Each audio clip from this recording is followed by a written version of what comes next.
যুক্তরাষ্ট্রের ফ্লোরিডা অঙ্গরাজ্যে ভয়াবহ দাবানল ছড়িয়ে পড়েছে, যা ইতিমধ্যে কয়েক হাজার একর জমি পুড়িয়ে দিয়েছে। দাবানলের ফলে গুরুত্বপূর্ণ মহাসড়কগুলো বন্ধ হয়ে গেছে এবং হাজারো মানুষ নিরাপদ আশ্রয়ের সন্ধানে ছুটছে।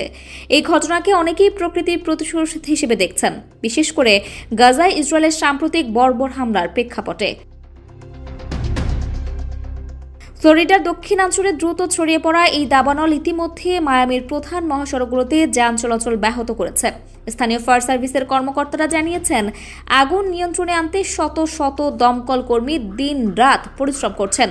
দাবানলের কালো ধোঁয়ায় আকাশ ঢেকে গেছে এবং বাসিন্দাদের ঘর ছেড়ে নিরাপদ স্থানে সরে যাওয়ার নির্দেশ দেওয়া হয়েছে। একই সময়ে মধ্যপ্রাচ্যে চলমান সংঘাতের মধ্যে গাজার নিরীহ বাসিন্দারা ইসরায়েলি বোমা হামলার শিকার হচ্ছেন। বিগত কয়েকদিনে ইসরায়েলি বাহিনীর বিমান হামলায় শত শত ফিলিস্তিনি নিহত হয়েছেন, যাদের মধ্যে নারী ও শিশুর সংখ্যাই বেশি। আন্তর্জাতিক সম্প্রদায়ের আহ্বান উপেক্ষা করে ইসরায়েল সামরিক অভিযান চালিয়ে যাচ্ছে, আর যুক্তরাষ্ট্র তার অন্যতম প্রধান সমর্থক হিসেবে পাশে দাঁড়িয়েছে।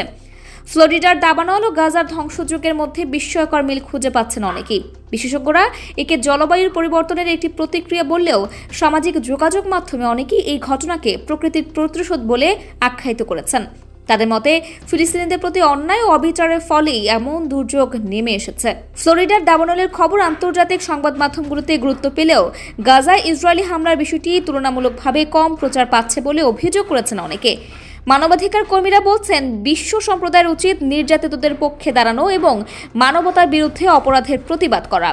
ফ্লোরিডা দাবানল নিভিয়ে ফেলা সম্ভব, কিন্তু ফিলিস্তিনের মানুষের দীর্ঘদিনের দুঃখ দুর্দশা কবে শেষ হবে তা অনিশ্চিত। অনেকে প্রশ্ন তুলছেন, এই দাবানল কি প্রকৃতির পক্ষ থেকে একটি সতর্কবার্তা, নাকি এটি শুধু একটি দুঃখজনক কাকতালীয় ঘটনা? সময় হয়তো এর উত্তর দেবে।